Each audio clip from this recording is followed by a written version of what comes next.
Alors c'est parti. En voilà une partie intéressante dès la troisième ronde. Mendacium numéro 1 contre Morpheus, le numéro 2 de Dungeon Twister. Donc les deux meilleurs joueurs de Dungeon Twister sur BGA à l'heure d'aujourd'hui.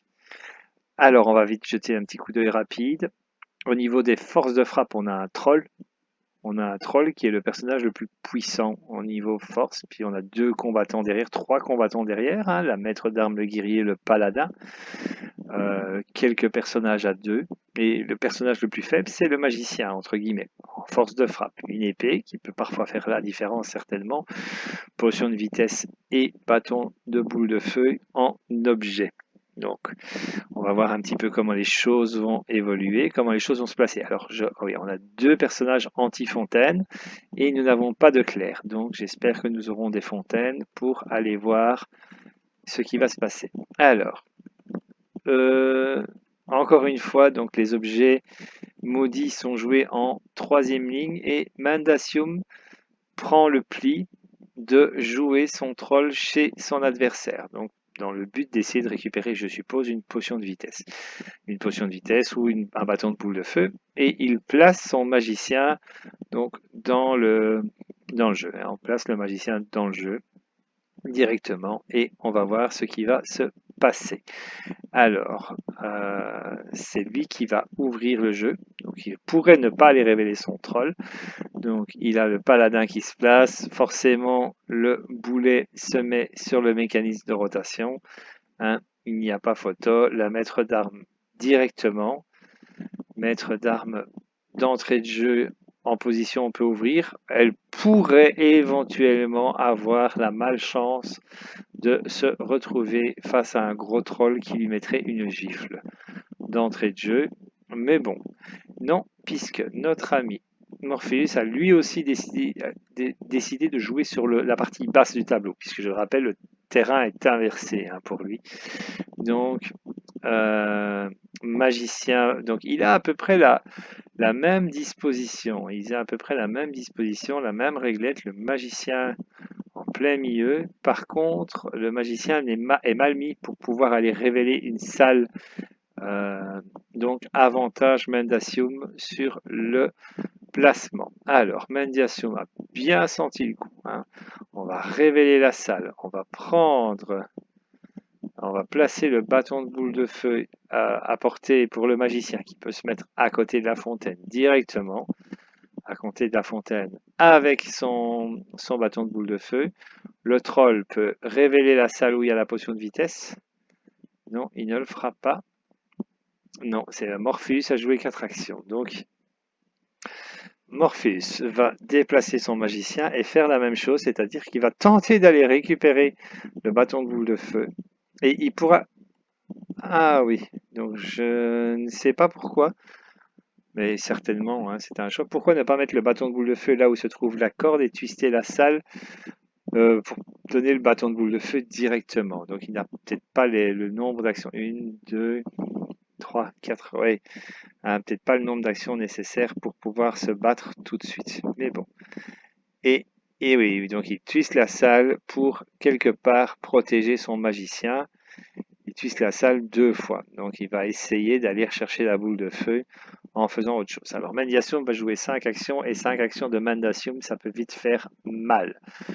Alors, il va donc twister la salle avec le troll et le bâton de boule de feu, certainement pour éloigner le bâton de boule de feu de son propre troll. Et il va, oui, forcément, donc revenir fortement en arrière, aller éliminer le troll adverse tout en récupérant le bâton de boule de feu. Alors ça c'est génial. Ah non, il ne le récupère pas, il l'a apporté. Ah, il lui manque une action. Morpheus va jouer 4 actions, hein, donc suffisant pour aller chercher le précieux bâton de boule de feu. Mais je pense qu'il lui manque l'action. Il a encore une action, il peut tirer, voilà. Boule de feu est tirée de façon à éliminer le magicien adverse. On est à 1-1 et 2 personnages grillés. Il n'y a plus de bâton de boule de feu. Ça, c'est fait. Alors, au moins, ça empêche Mendacium d'utiliser un bâton de boule de feu. Donc, notre ami Mendiasum joue 4 actions, donc il garde sa 5, mais il va vouloir, je suppose, tenter de récupérer sa potion de vitesse. Mais comme il est violent et qu'il aime bien frapper, il va jouer, il va se faire violence, il va aller frapper sur le magicien avec l'épée. Alors, il choisit la carte 5 plus 5, donc on est à 8, il veut absolument, donc il est sûr de gagner le combat. Boum, c'est quasiment un troisième point de victoire de gagné. Morpheus joue 3 actions. Ouh là là là là là là là là. 3 actions. On le sait que c'est cette salle-là en plus, hein, oui. Est-ce suffisant pour récupérer la potion de vitesse? Oui et non. C'est-à-dire qu'il peut la récupérer. Non. Voilà, il va placer son nécromant de façon à pouvoir soigner une voleuse blessée, mais c'est quand même Mendiasum qui va pouvoir récupérer la potion de vitesse. Donc il va jouer 3 actions. On achève le magicien sans prendre de risque, on joue la plus 3, on récupère la potion de vitesse avec le troll et on s'approche des pions adverses. Alors, Morpheus va jouer son paladin, aller récupérer la corde et se mettre quelque part à l'abri. Ah, et on a une goule qui arrive. On a une goule qui arrive, qui se met en place. Hein. Donc, paladin plus goule face à un troll, ça peut le faire. Alors, comme il n'a pas peur non plus. Oh non! Mendiasum décide d'aller mettre sa propre goule sur le mécanisme de rotation, donc il éloigne le paladin, donc il protège, il sacrifie la capacité de la goule à pouvoir transporter un blessé. Ceci dit, bon, le troll adverse est mort et il possède, entre guillemets, la seule fontaine du plateau. Donc, le paladin va devoir se redéplacer jusqu'où? Alors, il va se mettre à l'abri à côté de la fontaine avec une corde et une clé. Donc Morpheus. Et il déplace son guerrier. On peut remarquer que depuis le début de la partie, chez Morpheus, tous les personnages ont bougé. Chez Mendiasum, il y en a 2 qui sont restés là où ils étaient. Alors, Mendiasum va jouer 3 actions. Donc la voleuse va récupérer la potion de vitesse. Est-ce qu'elle va en profiter pour la boire tout de suite et sortir maintenant?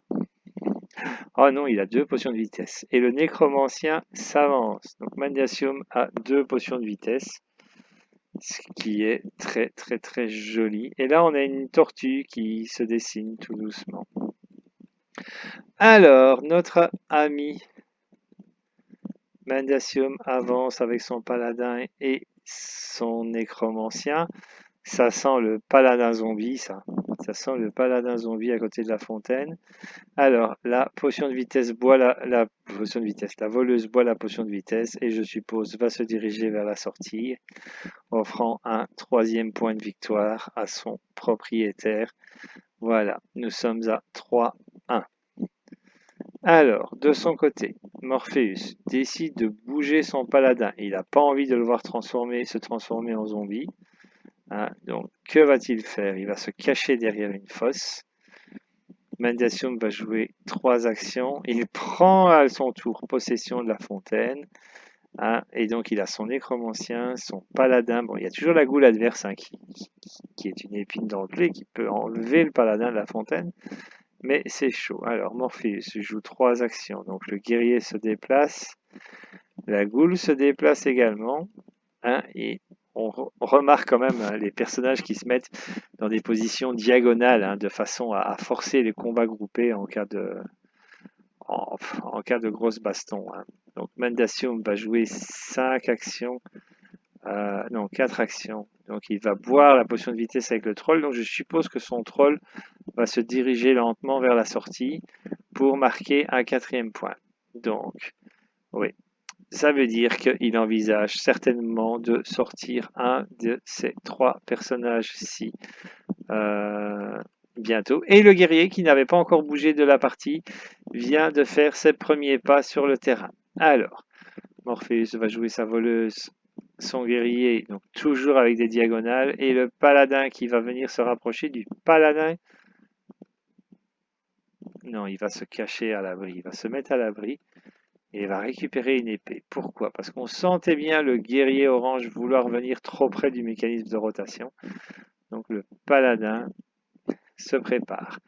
Alors, Mendiasum joue 2 actions, il twiste une salle, il twiste 2 salles.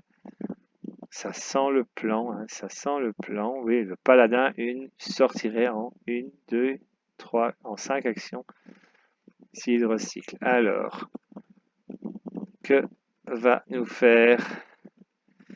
Donc, il nous déplace sa goule, donc il se prépare à attaquer. Mandiasum joue 5 actions, il sort son, voilà, il sort son nécromancien. Donc j'avais dit, il peut sortir le paladin. Le nécromancien a exactement la même vitesse.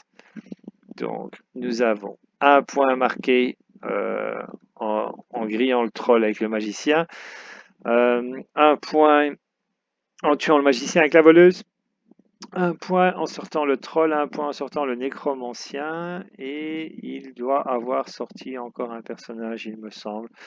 Mais bon, voilà, bien joué. Donc, belle démonstration de Mendacium sur 2 joueurs quand même qui sont très très très costauds. Et voilà, je pense que la prise ici autour de la fontaine fut assez déterminante. La récupération des 2 bâtons de boule de feu également.